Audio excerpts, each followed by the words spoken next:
నమస్కారం వార్తలకు స్వాగతం. ముందుగా ముఖ్యాంశాలు. బీఆర్ఎస్ లీడర్ ప్రెస్ మీట్, పలు అంశాలపై వివరణ. TDP leader press meet, YCP నేతలపై ఫైర్. బీజేపీ లీడర్ మీడియా సమావేశం నిర్వహించారు. ఈ సందర్భంగా పలు అంశాలపై ఆయన మాట్లాడారు. మంత్రులు కానీ స్పందించకుండా ఇవాళ ప్రాణాపాయ స్థితిలో, అంటే ఆ స్థితిలో అంటే మనం చెప్పుకోకూడదు, ఆయన ఆరోగ్యం క్షీణించి ఇవాళ ఏమవుతుందా అనేటువంటి ఆలోచనతోటి ఇవాళ అక్కడ నిరుద్యోగ యువకులందరూ ఏమవుతుందో పరిస్థితి అని చెప్పేసి బాధపడుకుంటూ గాంధీ హాస్పిటల్ చుట్టూ ఉన్నటువంటి పరిస్థితి మనకు కనపడతా ఉంది.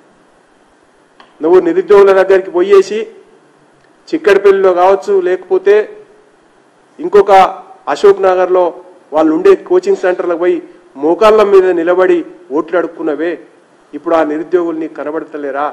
మోతీలాల్ నాయక్ కనబడతలేడా?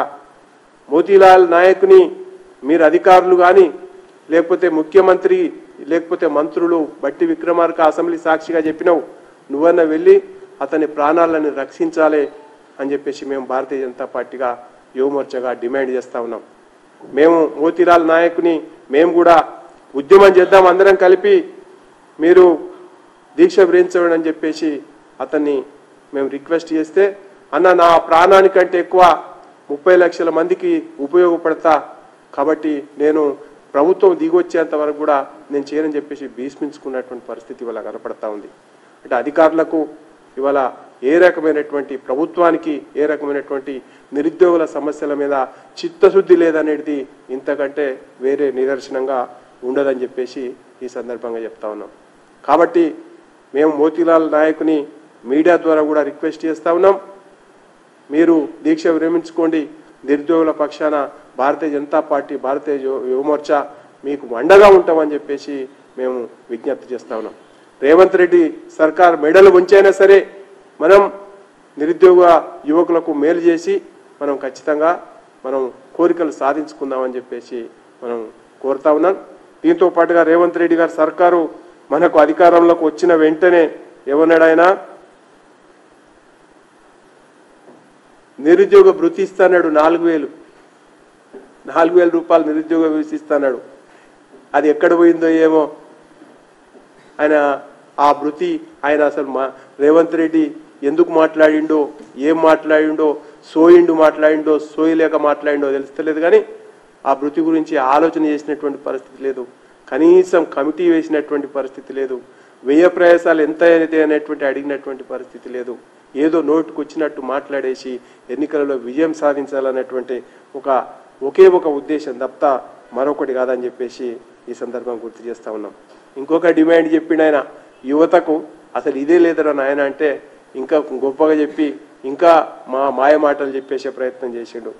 ఇవాళ 10 లక్షల రూపాయలు నిరుద్యోగ యువకులకు వడ్డీ లేని రుణం ఇస్తున్నాడు. వడ్డీ లేని రుణం 10 లక్షల రూపాయలు ఇస్తున్నాడు ఒక్కొక్క యువకునికి. అసలు నువ్వు ఏం మనిషివి? మీ ప్రభుత్వమా, లేకపోతే మీరు చెప్పింది నోరా, మీది తాటిమట్ట, మీరు మనుషులేనా? కాంగ్రెస్ పార్టీకి అసలు ఏమన్నా చెప్పడానికి చేయడానికి ఏమన్నా పొంతన ఉందా? ఎందుకు చెప్పిండ్రు, ఎందుకు చేస్తలేరు, ఎవరిని ఎందుకు మోసం చేస్తారు?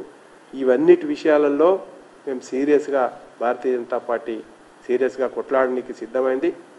కాబట్టి మోతీలాల్ నాయక్కు అండగా ఉంటాం, నిరుద్యోగ యువకులకు అండగా ఉంటాం.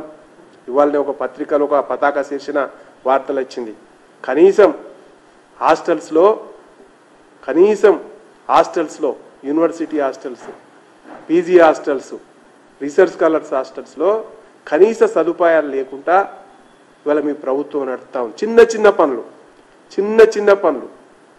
చిన్న టాయిలెట్స్, అట్లీస్ట్ టాయిలెట్స్ మంచి. బీఆర్ఎస్ లీడర్ మీడియా సమావేశం నిర్వహించారు. ఈ సందర్భంగా పలు అంశాలపై ఆయన మాట్లాడారు.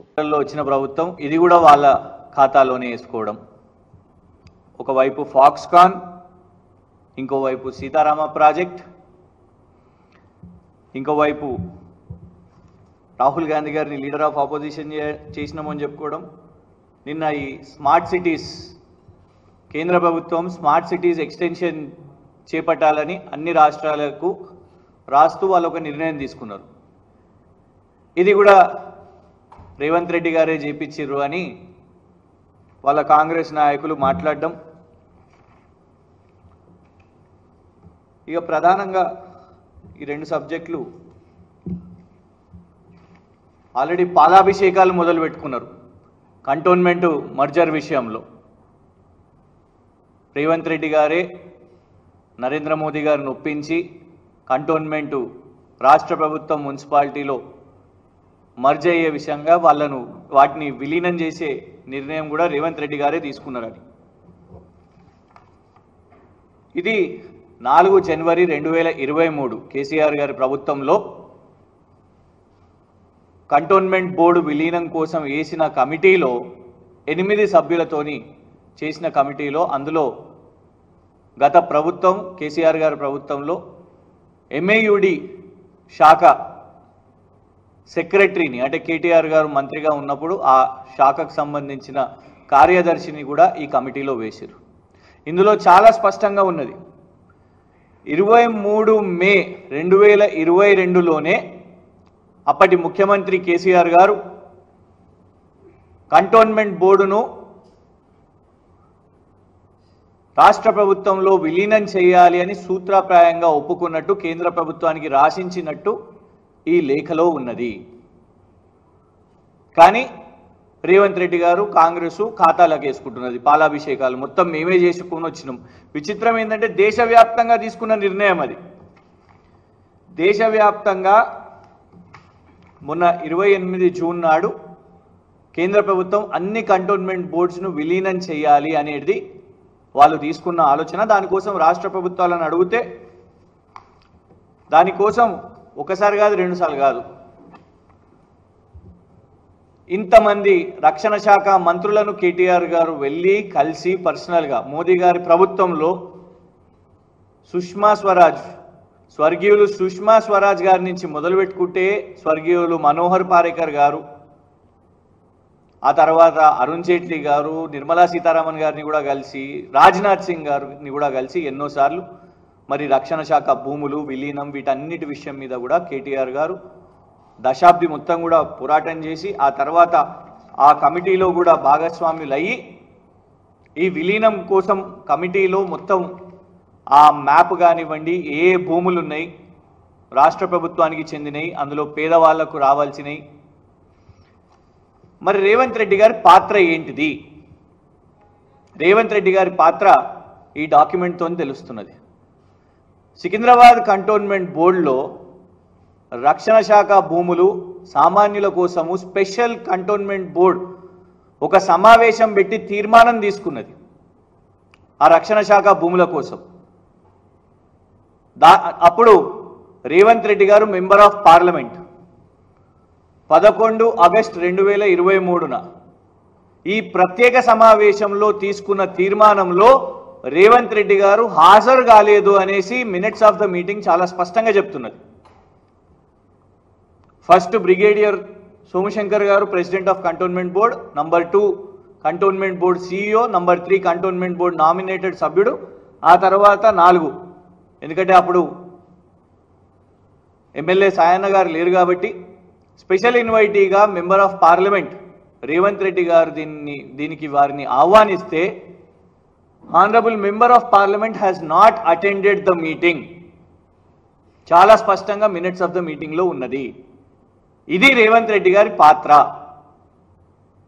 అంత స్పెషల్ బోర్డ్ మీటింగ్, దీని పేరే true extract of the special board meeting of cantonment రక్షణ శాఖ భూముల విషయం మీద మొత్తం ఇయర్ మార్కింగ్ చేసి ఎన్ని భూములు ఉన్నాయి, ఎంత రాష్ట్ర ప్రభుత్వానికి కేటాయించాలి అనే స్పెషల్ తీర్మానం. దాంట్లో రేవంత్ రెడ్డి గారు అసలు పాల్గొనకపోతే ఇప్పుడు పాలాభిషేకాలు చేసుకుంటే ఏం లాభం, క్రెడిట్లు కొడితే ఏం లాభం? పిసిసి హోదాలోనే కదా వారు ముఖ్యమంత్రి కాకముందు ఎన్నో హామీలు ఇచ్చిండ్రు. పాపం ఇప్పుడు గాంధీ హాస్పిటల్లో చూస్తున్నాం, మోతీలాల్ నాయక్ అని ఉస్మానియా యూనివర్సిటీ విద్యార్థి నాయకుడు నిరాహార దీక్ష చేస్తూ పిసిసి ప్రెసిడెంట్గా ఎన్నెన్ని హామీలు ఇచ్చిండో. పిసిసి పెద్ద క్రెడిట్ చోర్, రేవంత్ రెడ్డి గారు పెద్ద క్రెడిట్ చోర్, పీసీసీ తగ్గట్టు నిలబెట్టుకున్నారు. ఫాక్స్కాన్ మేమే చేసినామని చెప్పబట్టే, కంటోన్మెంట్ విలీనం మేమే చేసినామని చెప్పుకుంటూనే, సీతారామ ప్రాజెక్ట్ మేమే, రాహుల్ గాంధీని లీడర్ ఆఫ్ ఆపోజిషన్ నేనే, 30,000 ఉద్యోగాలు నేనే అని చెప్పుకుంటున్నాడు. ఇవాళ తిరగబడుతున్నారు నిరుద్యోగ యువత. కాంగ్రెస్ వాళ్ళు దొడ్డిదారిన పోయిన పరిస్థితి, గుండాలను పెట్టుకొని బౌన్సర్లను పెట్టుకొని గాంధీ హాస్పిటల్కి పోతున్న పరిస్థితి. ఏమడుగుతున్నారు? మోతీలాల్ నాయక్ అనే సోదరుడు అక్కడ గాంధీ హాస్పిటల్లో అందరు నిరుద్యోగ యువత ఏమడుగుతున్నారు? పిసిసి ప్రెసిడెంట్గా ఉన్నప్పుడు నువ్వు ఇచ్చిన హామీలు ఏమైనాయి? మీ నాయకుడు, ఏఐసిసి నాయకుడు, మీ ఇవాళ leader of opposition Rahul Gandhi గారు ఎంపీ అశోక్ నగర్కి వచ్చి ఈ హామీ ఇచ్చిండు, దీన్ని నిలబెట్టుకోండి అని వాళ్ళు అడుగుతున్నారు. ఇగోండి.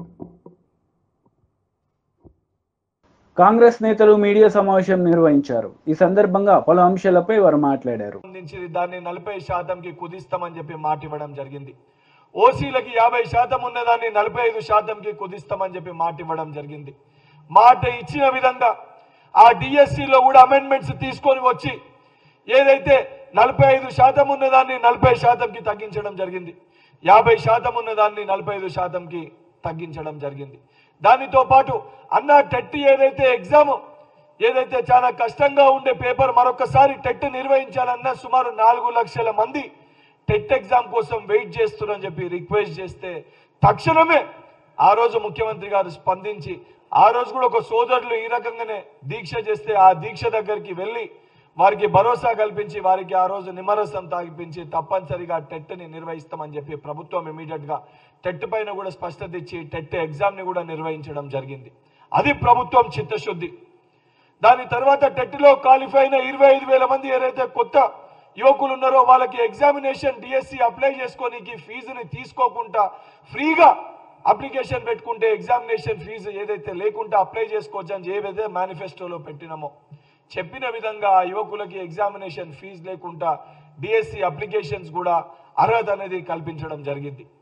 ఇవన్నీ చాలా స్పష్టంగా ప్రభుత్వం ఏర్పడిన రోజుకెళ్ళి 10th కానీ బోర్డ్ ఆఫ్ ఇంటర్మీడియట్ కానీ ఆఖరికి మొన్న కండక్ట్ చేసిన గ్రూప్ 1 ఎగ్జామినేషన్ కానీ చాలా స్పష్టంగా ఏ చిన్న అవకతవకలు జరగకుండా ఏ చిన్న లీకేజ్లు కూడా లేకుండా, ఎందుకంటే గత 10 సంవత్సరాల బీఆర్ఎస్ పరిపాలనలో ఏ ఎగ్జామ్ నిర్వహించినా కూడా ఎక్కడ చూసినా ఇంటర్మీడియట్ కానీ 10th పేపర్ కానీ ఆఖరికి టీజీపీఎస్సీ కానీ ప్రతి చోట కూడా 16 పేపర్లు లీకులు చేసి ఆఖరికి యువకులకు ఇచ్చే ఉద్యోగాలు కూడా అమ్ముకునే ప్రయత్నం చేసి ఆ రోజు బోడా సునీల్ నాయక్ అనేక మంది నిరుద్యోగులు ఆత్మహత్యలు చేసుకుంటే ఆ రోజు బీఆర్ఎస్ పార్టీలో ఉన్న మంత్రులు నిరంజన్ రెడ్డి గారు ఏం మాట్లాడారు? అమలు పని చేసుకొని నిరుద్యోగులు బతకాలని చెప్పి నిరుద్యోగుల పట్ల అవహేళనగా ఎగతాళి చేస్తూ టీఆర్ఎస్ పార్టీ మంత్రులు మాట్లాడితే ఆ రోజు ఇక్కడ ఉన్న శివసేన రెడ్డి గారు, మానవతరాయ్ గారు దీనిపైన పోరాటం చేస్తే ఆ రోజు మా పైన దాడులు చేసి అక్రమ కేసులు పెట్టి వారి యొక్క వైఖరి పైన మా రోజున్న గౌరవం ఏదైతే ఆ ముఖ్యమంత్రి గారు కానీ ఏదైతే ఆ సంబంధించిన వారి మంత్రులు కానీ ఏ ఒక్కరు కూడా వారి నోరు మెదపలేదు.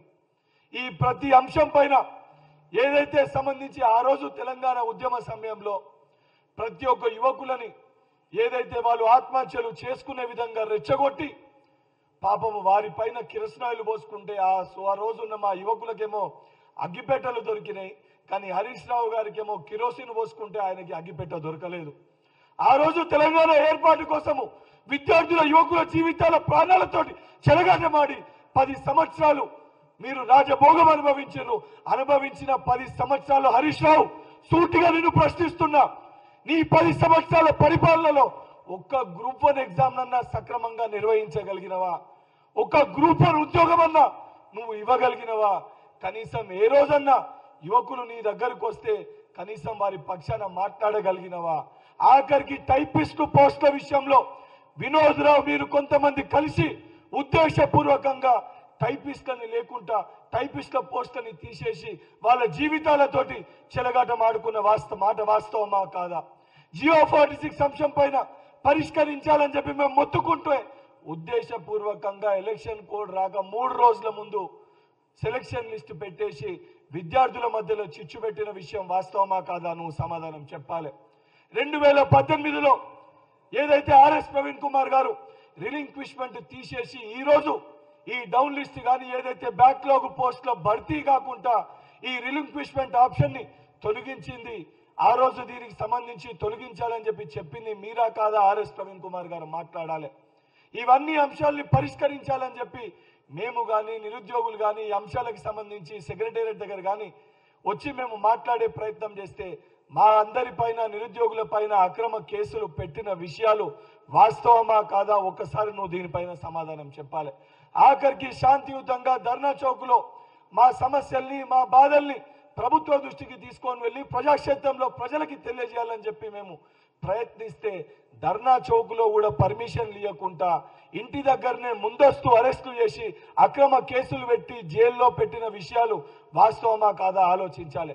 ఇవన్నిటినీ మర్చిపోయి ఈరోజు ఏదైతే నువ్వు వచ్చి ఏదైతే మా సోదరుడు పాపం అమాయకుడు వాస్తవానికి ఈ సమస్యలన్నీ కూడా ప్రభుత్వం దృష్టికి తీసుకొని రావాలని చెప్పి నిరుద్యోగుల పక్షాన తను పోరాటం చేస్తుంటే అసొంటి మోతీలాల్ నాయక్కి ప్రభుత్వంలో ఈ ప్రజా పరిపాలనలో మా పైన బాధ్యత ఉంది. ఈ రోజు ఏదైతే నిరుద్యోగుల పక్షాన కాంగ్రెస్ ప్రభుత్వం ఉంది, ఒక్క నిరుద్యోగి కూడా తన ప్రాణాలకి ఎటువంటి నష్టం జరగొద్దని చెప్పి ఒక భరోసా కల్పించడానికి ఎమ్మెల్సీగా ఆ సంబంధించిన సోదరుని దగ్గరికి వెళ్ళి సమస్య తీవ్రతని తెలుసుకొని ముఖ్యమంత్రి గారి దృష్టికి సమస్యల్ని తీసుకొని వెళ్ళి మోతీలాల్ నాయక్ మా తమ్మునికి భరోసా కల్పించాలని చెప్పి ట్విట్టర్ వేదికగా గాంధీ హాస్పిటల్ కి వస్తున్నాను అని చెప్పి గాంధీ హాస్పిటల్ రావడం జరిగింది తప్ప దొంగసాటుగా మేము వచ్చి దొంగసాటుగా వెళ్లే ప్రయత్నం చేయలేదు. ఎందుకంటే మా ప్రజా ప్రభుత్వానికి నిరుద్యోగుల ప్రతి ఒక్క సమస్యని పరిష్కరించాలనే చిత్తశుద్ధి మాకుంది కాబట్టి మేము ధైర్యంగా మేము గాంధీ హాస్పిటల్కి వచ్చి మోతీలాల్ నాయక్ తోటి మాట్లాడి ఆ భరోసాని ఇచ్చే ప్రయత్నం మేము చేసినాం. నిరుద్యోగ సోదరులారా, మీకో తమ్మునిగా మీకన్నగా నేను రిక్వెస్ట్ చేస్తున్నా, గౌరవ మన ముఖ్యమంత్రి గారు నిరుద్యోగులకున్న ప్రతి సమస్యని పరిష్కరించాలని ఒక చిత్తశుద్ధితో ఉన్నారు. దానితో పాటు ఏదైతే విద్యా వ్యవస్థ ఏదైతే భ్రష్టు పట్టించిందో ప్రభుత్వ పాఠశాలల్లో 24 లక్షల మంది. టీడీపీ లీడర్ మీడియా సమావేశం నిర్వహించారు. ఈ సందర్భంగా పలు అంశాలపై ఆయన మాట్లాడారు. ఎవరు ఊహించలేదు 3,000 రూపాయల పెన్షన్ని 4,000 రూపాయలు ఒకటేసారి చేస్తూ ఆ 4,000 కూడా ఏప్రిల్ 1వ తారీఖు నుంచి పాత ఎరియర్స్ పాత బకాయిలు కలిపి ఈరోజు 7,000 రూపాయలు ఉదయం 6 గంటలకి ప్రతి ఇంటికి వెళ్ళి ఈరోజు పెన్షన్దారులకి ఆ యొక్క డబ్బుని 7,000 రూపాయలు అందించడమే కాకుండా వారి యొక్క మద్దతుని ఆశీస్సుల్ని తీసుకుంటూ ఒక పండగ వాతావరణంలో ఈరోజు గ్రామాలు కానీ పట్టణాలు కానీ అన్ని చోట్ల ఉంది. ఇది ఒకసారి మనం గమనించాల్సిన అంశం. ఆ రోజు జగన్మోహన్ రెడ్డి గారు అప్పటికే 2,000 రూపాయలున్న పెన్షన్ని 3,000 రూపాయలు చేస్తానని చెప్పి హామీ ఇచ్చి ఎన్నికలు అయిపోయిన తర్వాత అధికారంలోకి వచ్చాక నేను అలా చెప్పలేదు, పెన్షన్ 3,000 వరకు పెంచుకుంటూ పోతాను, ప్రతి సంవత్సరం 250 రూపాయలు చేస్తానని చెప్పి అందులో కూడా మోసం చేస్తూ 2 సంవత్సరాలకు ఒకసారి 250 రూపాయలు పెంచి లాస్ట్ 3 నెలల్లో 3,000 రూపాయలు చేసి ప్రజల్ని మభ్యపెట్టి మోసం చేసి మోసపూరిత హామీలతో ఆయన రాజకీయ పబ్బం గడపాలనుకున్నాడు. కానీ ఆయన పప్పులు ఉడకలేదు. ప్రజలు ఆయన చేసిన మోసాన్ని గమనించారు. అందుకే ఆయనకి 11 సీట్లతో బుద్ధి చెప్పారు. తరువాత ఎన్నికల సమయంలో ఏదైతే ఒక రాజకీయ ప్రేరేపిత వాలంటీర్ వ్యవస్థ ఉందో ఆ యొక్క వ్యవస్థని కేవలం రాజకీయ ప్రయోజనాలకు వాడుకుంటూ పెన్షన్దారుని బెదిరిస్తూ బ్లాక్మెయిల్ చేస్తూ గత ఎన్నికల సమయంలో కోర్టు అక్షింతలు వేస్తే ఆ వాలంటీర్ వ్యవస్థను పక్కన పెట్టి అలాంటి సమయంలో ప్రభుత్వ యంత్రాంగం ద్వారా పెన్షన్లు పంపిణీ చేసే అవకాశం ఉన్నప్పటికీ దాన్ని ఉపయోగించుకోకుండా మండు టెండలో ఆ వృద్ధుల్ని వికలాంగుల్ని వితంతువుల్ని ఎండలో నుంచోబెట్టి హింసించి రాక్షసానందం పొంది సానుభూతి పొందాలని చెప్పి జగన్మోహన్ రెడ్డి గారు ప్రయత్నం చేశారు. దీన్ని ప్రజలు చేత్కరించుకున్నారు. కానీ ఈరోజు అదే సిబ్బందితో ఉదయం 6 గంటలకు మొదలుపెట్టి ఇప్పటికీ సమయం 4 గంటలు అవుతా ఉంది. ఇప్పటికే 180% మందికి పెన్షన్లని సమర్థవంతంగా వారి ఇంటి దగ్గరికే అందించిన ఘనత చంద్రబాబు నాయుడు గారిది. ఆయనకు ఆ సమర్థత ఉంది కాబట్టే 18 రోజుల్లోనే ఇంత క్లిష్ట పరిస్థితుల్లో కూడా ఈ బాధ్యతను నిర్వర్తించారు. అందుకే ఎక్కడా కూడా చిన్న ఇబ్బంది జరగకుండా ఒక పండగ వాతావరణంలో, ఒక సంతోషకరమైన వాతావరణంలో ఈ రకంగా జరగడం దేశ చరిత్రలో ఎప్పుడూ లేదు. గతంలో ఏదైతే జగన్మోహన్ రెడ్డి గారు రాజకీయ దురుద్దేశంతో ఆనాడు ఆ 3 నెలల పాటు మండు టెండలో ఈ యొక్క వృద్ధుల్ని ఇబ్బందులు పెట్టడం ద్వారా 60 మంది ప్రాణాలను బలికొన్నాడు. కాబట్టి ఈ 60 మంది ప్రాణాలకు తోడు గత 5 సంవత్సరాల్లో ఈ రాష్ట్రాన్ని అన్ని రంగాల్లో అధఃపాతాళానికి తొక్కిన జగన్మోహన్ రెడ్డి గారు హిమాలయాలకు వెళ్ళి తపస్సు చేసుకున్నా కూడా ఆయన చేసిన పాపాలకి పరిష్కారం లేదు. ఈరోజు ఆయన వేదాంతం మాట్లాడుతూ ఉన్నాడు. చేయాల్సిందంతా చేసి నాకేమీ తెలియనట్టు నంగనాచి కబుర్లు చెప్తా ఉన్నాడు. మరొకసారి ఇలాంటి మోసపూరిత వైఖరికి, మోసపూరిత మాటలకి ఈ యొక్క ప్రజలు ఎక్కడ కూడా వినే పరిస్థితి లేదని చెప్పి ఈ సందర్భంగా తెలియజేస్తా ఉన్నాను. అలాగే ఈ యొక్క పెన్షన్ చరిత్ర ఒకసారి చూస్తే స్వర్గీయ నందమూరి తారక రామారావు గారు 30 రూపాయలతో ఆనాడు దేశంలో మొట్టమొదటిసారిగా పెన్షన్ విధానాన్ని తీసుకొచ్చారు. వృద్ధాప్యంలో ఉన్న వృద్ధులకి, లేకపోతే భగవంతుడు చిన్నచూపు చూపిన వికలాంగులకి ఒక మంచి భరోసా కల్పించాలి, వారిలో ఆత్మస్థైర్యాన్ని నింపాలి, ప్రభుత్వం అండగా ఉందనే భావన కల్పించాలి, ఆ చివరి దశలో వారిలో ఆనందం చూడాలి, వారి కళ్ళల్లో సంతోషం చూడాలనే ఒక సమున్నత ఆశయంతో ఆ రోజు స్వర్గీయ నందమూరి తారక రామారావు గారు ఈ పెన్షన్ విధానాన్ని ప్రవేశపెట్టారు. ఆయన దాని తర్వాత చంద్రబాబు నాయుడు గారు దాన్ని 75 రూపాయలకు చేస్తే, తర్వాత కాంగ్రెస్ పార్టీ 10 సంవత్సరాల కాలంలో 200 రూపాయలు చేసింది. ఆ 200 రూపాయల పెన్షన్ని 2014లో చంద్రబాబు నాయుడు గారు అధికారంలోకి వచ్చాక ఆనాడు రాష్ట్రం లోటు బడ్జెట్ ఉంది, 18,000 కోట్ల రూపాయల అప్పు ఉంది, ఎక్కడ రాజధాని లేని. YCP leader Pothina Mahesh media సమావేశం నిర్వహించారు. ఈ సందర్భంగా పలు అంశాలపై ఆయన మాట్లాడారు. ఎక్స్క్వేటర్లు తీసుకొచ్చి పేదోళ్ళు వాళ్ళు కష్టపడి వాళ్ళ జీవితాంతం సంపాదించి చిన్న చిన్న ఇల్లులు, చిన్న సింగిల్ బెడ్రూమ్ ఇల్లు, చిన్న ఇల్లులు కూడా అవన్నీ కూడా జేసీబీలతో కూల్చేయడము, వాళ్ళ ఆస్తులన్నీ కూడా ధ్వంసం చేయడము, ఎక్కడో ఫ్యాక్షన్ నియోజకవర్గాల్లో చేసినట్లు చెట్లు, మామిడి చెట్లు అన్నీ కూడా వందలాది మామిడి చెట్లు కాపుకొచ్చిన మామిడి చెట్లన్నీ కూడా నరికేయడము, ఈరోజు పొంగునూరు నియోజకవర్గంలో కానీ కోడూరు నియోజకవర్గంలో కానీ ఇవన్నీ కూడా ఒక మంచి సంస్కృతి కాదని చెప్పి కూడా నేను తెలియజేస్తా ఉన్నాను. రాజకీయంగా అంటే ఏదైనా రాజకీయాలు ఎలక్షన్లప్పుడు రాజకీయంగా కొట్లాడలే కానీ చిన్న చిన్న వాళ్ళపైన వచ్చి వాళ్ళ ఆస్తులపైన, ఈరోజు వాళ్ళ కుటుంబ సభ్యులపైన, వాళ్ళ వెహికల్స్ కానీ, లేకపోతే ఇంకా కూడా దారుణమైన విషయం ఏమంటే పొంగునూరు నియోజకవర్గంలో పేదవాళ్ళు ఆవులు మేపుకొని బతికే వాళ్ళు ఆవులు దొంగతనం చేసి తీసుకెళ్ళిపోవడము, కళ్యాణ మండపాలు కూల్చడము, ఈరోజు దారులు ఇవ్వకుండా అడ్డగించడం, ఇన్ని కూడా ఘోరంగా జరుగుతూ ఉన్నాయి. వీటన్నిటిని కూడా ఈరోజు పరామర్శించేదానికి పోదామంటే కూడా ఈరోజు పోలీసులపైన ఒత్తిడి తీసుకొచ్చి హౌస్ అరెస్ట్ చేయడం జరిగింది. ఒక ఎంపీగా నా నియోజకవర్గంలో తిరగడానికి కూడా ఈరోజు నా నియోజకవర్గ ప్రజల్ని కలవడానికి కూడా ఈరోజు రెస్ట్రిక్షన్స్ పెట్టి తిరగనీయకుండా, ఇది వరకు షెడ్యూల్ పెట్టుకుంటే పోలీసు వారు ఇంకొన్ని రోజులు పోనీయండి సార్, ఎలక్షన్ అయింది ఇప్పుడే కొన్ని రోజులు పోనీయండి అని, మరి ఈరోజు కూడా హౌస్ అరెస్ట్ చేసి ఆపాల్సిన అవసరం ఏముందని చెప్పి కూడా నేను అడుగుతా ఉన్నాను. ఖచ్చితంగా ఇవన్నీ కూడా స్పీకర్ దృష్టికి కూడా తీసుకుపోతాము. ఇవన్నీ కూడా నా కాన్స్టిట్యూషనల్ రైట్. ఒక ఎంపీగా నేను ప్రతి గడప, ప్రతి కార్యకర్త, ప్రతి నా దగ్గరకు వచ్చే ప్రతి ఒక్కరిని కూడా కలిసే అధికారం ఉంది. ఈ విధంగా చేయడం సరైన పద్ధతి కాదని చెప్పి కూడా నేను తెలియజేస్తా ఉన్నాను. అంతేకాకుండా ఈరోజు సీట్లు తక్కువ వచ్చిండొచ్చేమో కానీ 40% మంది ఈరోజు రాష్ట్రంలో 40% మంది వైఎస్ఆర్సీపీకి ఓటేశారు.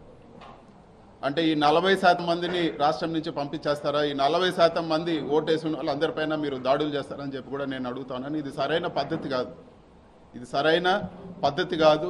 ఇలాంటి దాడులు, ఇలాంటి చర్యలు మంచి పద్ధతి కాదని చెప్పి కూడా నేను తెలియజేస్తున్నాను. అధికారము ఎప్పుడు కూడా ఎవరు కూడా శాశ్వతం కాదు. రాష్ట్రంలో ఎన్నోసార్లు పార్టీలు వచ్చినాయి పోయినాయి కానీ ఇలాంటి సంస్కృతి రాష్ట్ర వ్యాప్తంగా ఇది ఒక కొత్త ఒరవడికి తెరలేపారు. ఇది మంచి పద్ధతి కాదని చెప్పి కూడా నేను తెలియజేస్తున్నాను. ఖచ్చితంగా క్యాడర్కు వైఎస్ఆర్సీపీ నాయకులు అందరూ కూడా చెప్పేది ఏమంటే ఖచ్చితంగా ఈ ప్రతి ఒక్క కార్యకర్తకు అండగా ఉంటాము. సాయశక్తుల ఏ ఇబ్బంది వచ్చినా కూడా ప్రతి ఒక్కరు కూడా అండగా ఉంటామని చెప్పి కూడా ఈరోజు మీడియా ముఖంగా నేను తెలియజేస్తున్నాను. ఈరోజు ప్రోగ్రామ్కి మీరు వెళ్ళడానికి లేదు, మిమ్మల్ని ఈరోజు ఇక్కడే హౌస్ అరెస్ట్ చేయాల్సి వస్తూ ఉంది. మీరు మళ్ళీ కూడా మాకు ఇన్ఫామ్ చేయండి, మళ్ళీ కూడా మేము ఇది చేస్తామని చెప్పి ఇదివరకే నేను ఇన్ఫామ్ చేసే వచ్చాను, మళ్ళీ ఎందుకు చేశారని చెప్పి కూడా నేను అడగడం జరిగింది. విత్ ప్రొటెస్ట్ కూడా సైన్ చేసి ఇవ్వడం జరిగింది. కేవలం ప్రజలకు దూరం చేయలేని కక్షతో ఈ విధంగా వ్యవహరిస్తున్నారు అనుకోవచ్చారు. ఈరోజు చెట్లు నరికేస్తారు, ఈరోజు ఇల్లులు కూల్చేస్తారు. సో ఒక ప్రజాప్రతినిధిగా నేను అక్కడ పోయి ఆ ఇల్లులు కూల్చింది కానీ ఆ చెట్లు నరికించింది వాళ్ళు పరామర్శిస్తే రాష్ట్ర వ్యాప్తంగా ఈరోజు అందరు కూడా తెలిసే పరిస్థితి ఉంది. ఇవన్నీ కప్పిపుచ్చడానికే ఈరోజు మమ్మల్ని నియోజకవర్గంలో తిరగనీయకుండా చేస్తూ ఉన్నారు. ఇంకా అదేవిధంగా ఈరోజు ఎంపీటీసీలు, అదేవిధంగా మిగతా ఉండే సర్పంచులు కానీ ప్రజాప్రతినిధులు, చిన్న ప్రజాప్రతినిధులు అందరినీ కూడా బెదిరించి పార్టీ మారమనో లేకపోతే వాళ్ళని ఒత్తిడి చేసో లేకపోతే రిజైన్ చేయమనో రకరకాలు ఇవన్నీ చేస్తూ ఉన్నారు. ఇవన్నీ కూడా వాళ్ళకు ఒక ఓదార్పుగా కూడా వెళ్ళకూడదని చెప్పే ఒక కుట్రలో భాగంగానే ఈరోజు అధికారులపైన ఒత్తిడి తీసుకొచ్చి ఈరోజు గృహ నిర్బంధం చేయడం జరిగింది. పర్టికులర్గా పొంగనూరు నియోజకవర్గం సంబంధించి కౌన్సిలర్లకు సంబంధించి ఒత్తిడి తీసుకొచ్చి మరి పార్టీ మార్పిస్తూ ఉన్నారు. వార్తలు ముగించే ముందు ముఖ్యాంశాలు మరోసారి. బీఆర్ఎస్ లీడర్ ప్రెస్ మీట్, పలు అంశాలపై వివరణ. TDP leader press meet, YCP నేతలపై ఫైర్. ఈ వార్తలు ఇంతటితో సమాప్తం. తిరిగి ప్రసారమయ్యే వార్తలు మళ్ళీ కలుద్దాం. అంతవరకు సెలవు. నమస్తే.